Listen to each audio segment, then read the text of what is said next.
Hello and welcome all back to Election Time News Australia. Finally back. Today is Friday, July 18th, 2025, and we're going to be going over the Tasmanian state election that's happening in just one short day over the course tomorrow. Today we're going to be looking at a quick overview, what some predicted potential results might be, and then we might get into more specifics with my official prediction coming out tomorrow. Election Time News, your one stop for all things elections and politics, from summations to poll reviews and news. Subscribe below for more content like this about American, Canadian, and Australian elections. Also, make sure to follow the Substack, Threads, Instagram, and X. All of those are linked below. And remember, there's never a dull moment in politics. So, here we have the map. I had to draw this myself very quickly because there wasn't any official one done on YapMS, but it does have all of the regions with their 7 members that are weighted. Now, because of how I drew it, it's not perfectly lined up, so the borders aren't done right, so that's why it looks funky. But, so to start things off, first we're going to look at the more general things. So, there was a vote of no confidence, which means that they had to call in another election, the fourth one in the past decade, I believe it is. And so we now have again another election where they're headed to the polls, even after the one that just happened. Of course, that was a national one, not that long ago. So first, we're gonna look at the YouGov poll. They were relatively accurate going for the 2025 cycle, and so they had a poll done somewhat recently. It wasn't very recent. If you look up at the top here, it really wasn't that recent at this point anymore. It's only one of 2 polls that does have Labor in the lead statewide. Most of them have the Liberals leading, but here it was 34-31, independents with 18, Greens with 13, other with 4. Voting intention. This is going to be generally a bit strong for Labor, only leading in Tasmania, though, and a bit in Franklin, tied in Lyons. Liberals are leading in Bass and Braddon, and of course are tied in Lyons. So the Greens are doing somewhat okay. They're struggling in Franklin and Braddon, though, and the Independents are doing well relatively across the board. They're doing very well in Clark, and others just relatively all across the place. But Jeremy Rockcliffe, who is the current premier, is of course favored against Dean Winter, which is the opposite of the two that we saw for going into the 2025 cycle nationwide, where the opposition leader was actually preferred over the coalition. It was the coalition leader was not Dutton was not the preferred prime minister. But now Winter is a bit behind, not by much. That's only 7 points. 21% don't know, have no opinion, etc. Um, Now we have quite a bit, a lot of support, over half in just barely under, if not, investing more in health, building more public housing, all uniform support. We also have reducing state debt by increasing taxes, strong support. Opposing privatization is starting to rise as well. So, all of those are going to help the Labor Party. Investing more, building more housing, that's generally uniform between the two parties, but reducing state debt by increasing taxes, that's a bit more. Supporting privatization is dropping quickly. And so, privatization of state assets is now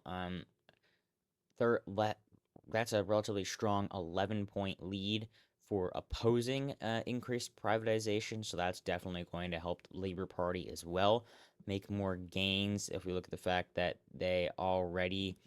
um, they already gained 2 The Liberals gained 3, but the Labour Party gained 2 last time. The Liberals did a lot worse in the popular vote. Meanwhile, the Labours increased quite a bit. Lambie actually started out, so that's where a lot of that vote went. But it all went away from the Liberal Party, which was mainly the party in power. Went back to 2021. Liberals it was basically almost looks like a one-party state here, with almost half of the vote going here. The Greens gained, but then you end up going over here, 13 points. Then you end up with 36% of the vote, down 12.1%.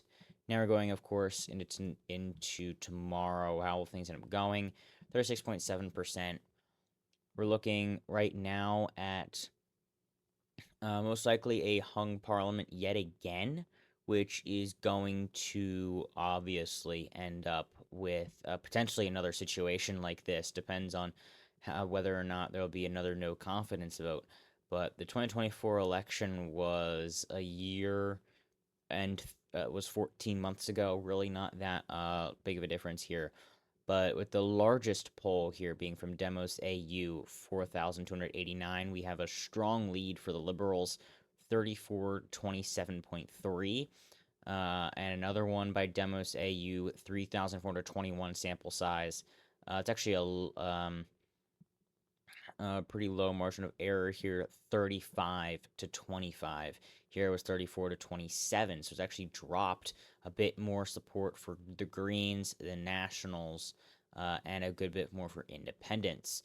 So as of right now, the most likely outcome is going to be another hung parliament, but now Labour Party might end up being the minority here, the minority government forming government.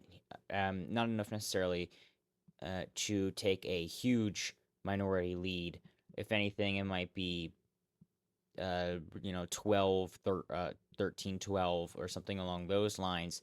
I'm going to get more into the specifics tomorrow, but the fact is that with this strong support for the Liberal Party, if you look down, of course, by the individual electorates, then you have the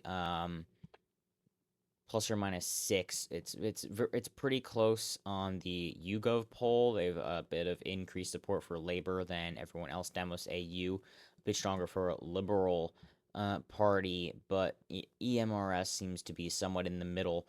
A bit less support for independents, though. You end up looking like Archer is going to be leading here, Finley, and that would be most likely correct because that's going to be basically an incumbency. Of course, others going to have a relatively strong vote, but it's not really shown here. Other candidates. So Finley's probably going to take the lead there, 9.4%, had 10.8 in 2024. So now we're going to be getting into is that obviously in Bass it's going to be relatively closer. You have to look at who ends up getting the lead. It's going to be a bit more complicated considering the fact that it's a transferable vote with surplus going to the second choice candidate even after they hit that margin. So you end up with is that they end up, it's actually so complicated. I had to look into it a little bit, but that's the wrong thing. It's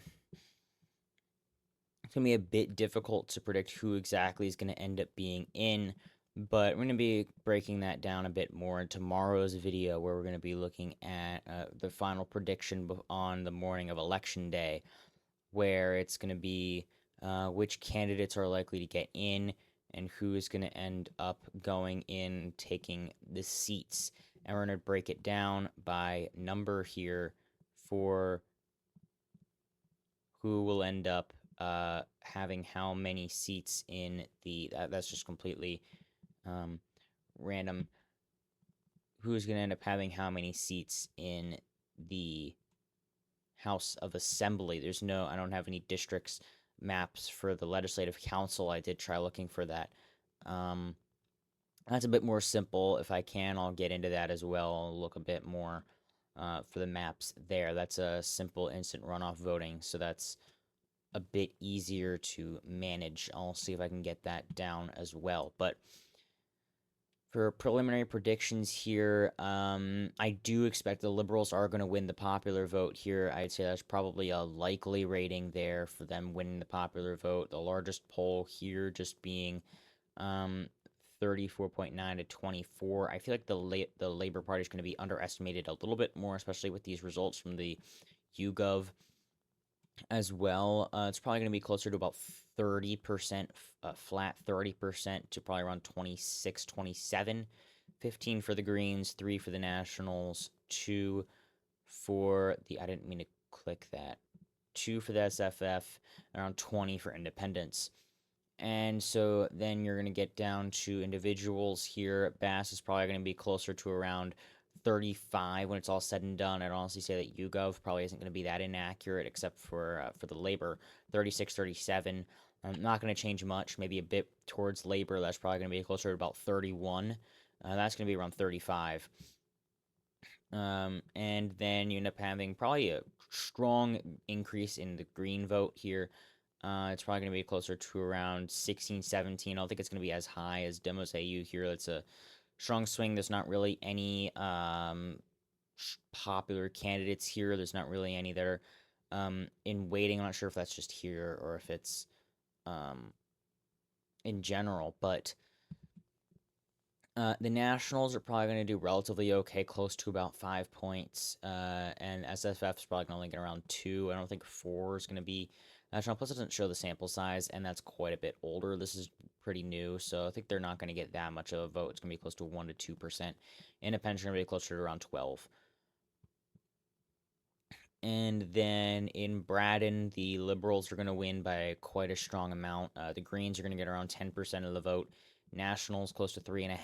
SFF around 2. It's going to be around 40. I'd say that's going to be close to around the lower end of 40. There's going to be a lot of labor gains in Braddon here. It's more of a coastal area at some cities, so that's going to be where we're going to be seeing movement away from the Liberals towards the Labor Party. It's going to be close to around 25%, which isn't going to be much of a gain. It's going to be a bit more of a loss. Close to 40%, not huge, but it's still going to be interesting. Again, it's going to be movement probably towards the Greens, if anything. We've seen relatively consensus-wise, it's going to be closer to around 10%, which is going to be a 3.5-point increase. Nationals are probably going to be around 3%. Again, of course, since they're separated from the Liberals, they're going to lose a bit of support. And it's going to move over to the Nationals. SFF probably close to about 2. They're not contesting.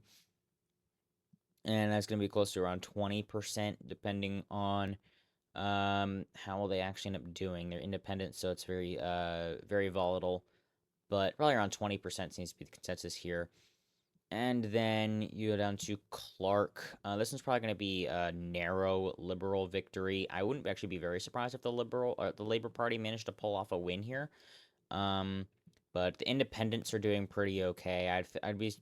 I bet that it's going to be pretty close to 25, 25, 25, 25, 25, 25, 25, 25. When it's all said and done, that seems to be about the consensus here. Probably about 25 for the Labor Party, 26 or so for the Liberals, 23 for Green, 25 for Independents, and the other is going to be the rest. Probably like 2%, I think, is left. SFF is probably going to be around 1 to 2% in there as well. We're looking then down at Franklin, which is really going to be an intriguing one. It's going to be this one down here, for anyone who doesn't know. This is Brad, and this here is Bass. This is the largest one. It's Lions. This over here is Franklin, and this little one in here is Clark. Franklin is probably going to have an independent victory, which is going to be an interesting move away. Strength from George, most likely. O'Byrne as well. Winter's definitely going to need to win. He's doing relatively well, 10.1%. He's probably going to be able to get in there. With that choice vote, that's where he's from. Obviously, he's going to need to pull that win off. He's doing relatively well for the rest of the field. Next is 4.2 and 4, so he's very likely to end up getting that in. But the question is, O'Byrne did relatively well last time. He apparently got in. George might not have either not contested or not won. I'm not sure. But labor's, I honestly think that just based on the this that maybe this is probably where labor's going to make a lot of inroads because it's this southern chunk over here right outside of the city is going to be more suburban areas, well, closest to suburban. And so that's probably going to where you're going to end up getting labor is going to end up getting these gains here. If anything, I think it's probably going to be a lead for the independents, probably going to end up winning the popular vote there. But I wouldn't be surprised if Labor actually gets second place and then Liberals for third in the popular vote in general. Green's probably going to get around 12% of the vote, which is still quite a bit of a drop. Independents probably going to get 35. 12, that's probably gonna be like 25%, and liberals are gonna get closer to like 24, 26, 27 for labor, maybe somewhere around there. Close to their numbers in 2024. I don't think they're really gonna be losing that much. And YouGov is plus or minus 6, so that means they could go down to 32. But 4.4, that means there's literally no conflation there. So if that ends up being plus 4.4 as well, that literally makes no sense because those are both basically the exact same time frame. But anyway, and then finally finishing up with Lions here, we do have a liberal lead, albeit narrowly. YouGov found that they tied, but of course that's with a very small sample size, 5.2% right there. This is relatively volatile, small sample. But I do think that most likely liberals are going to end up winning this one. It's just too large of a lead. The Labor Party, I do think, will break 30%. Liberals are probably going to be closer around 35. Greens probably around 15% or so. Nationals are probably going to get 5 or so. SFF's definitely going to do best here. Might be 6 or probably like 5, 6, 7 points. In Lions here, that's really going to be out along this coast over here. That's really going to be where it's going to be at. Probably also a bit of Braden containing. I think they have the largest coastline of all of these, unless maybe this one because you have the islands up there. But and then independents are probably going to do relatively well compared to 2024, but in general, compared to these other ones, they're really not going to do that well. They're only going to probably get around 10% of the vote at best. Offer didn't necessarily do that well last time, 3.7% for other independents as well.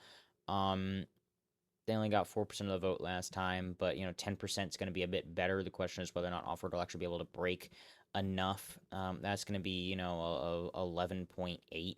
So that's going to be demo say used right there. That's 11.8%. Offered would get 6.2, which would most likely be enough to be able to break in. But once you get Howlett and then Butler, where Howlett's vote's going to go since he's the lead, most likely it's going to go to Barnett. You end up getting with the fact that that's in Braden, so that's no leader there, but mostly going to go to Barnett. The question is then how are you going to get up there? Plus, that's a 5.2% margin, so depends on how well these candidates are. So I'm gonna have to look a bit more into that, get some more work on that, obviously. But preferred premier, this one almost completely uniformly is Rockcliffe with quite a bit unsure. That's around probably an average of about 25% unsure, but favorability ratings is net for both of them, which is interesting to see as as an American. That's almost exactly the opposite of how it usually is. But favorable ratings and neutral of winter means that Rockcliffe's definitely going to have the premier advantage here, which means also most likely he is more likely to win his election than Winter is, just based off of also looking at Braden. Looking here, Rockcliffe 24.6 is by far the leader out of his liberal field, as well as in general. Garland is actually next at 13.7, so he's more likely to get that. Plus Rockcliffe, once he gets over that margin, he has what I believe it's 9%, so that's going to be a solid 15% of the vote's going to be dumping to other liberal candidates. So that's easily going to be able to bring strength in Braden, which I mean they also already had in the first place, 44%. Here, it's still going to be a drop, interestingly enough, but once you get down here, they're really going to just be mid-July EMRS recently. Demos AU, 2.1%. That's pretty good. I also have tenths here. 40.7 to 31.1. That's by far outside of any margin of error here. As you can see, Demos AU with a 4,000 sample size, 41.32.27. That was in June. So Rockcliffe definitely has the advantage as the more popular leader here, more favorable. But most likely, if anything, we're going to see more movement away from the Liberal Party towards the Labor and Green parties. The question is, which I'll be going over tomorrow, what exactly will the field look like? Thank you all so much for watching today's video. Make sure to subscribe if you are not already, and follow, etc., for all of the platforms below. Thank you all, and have a fantastic rest of your day.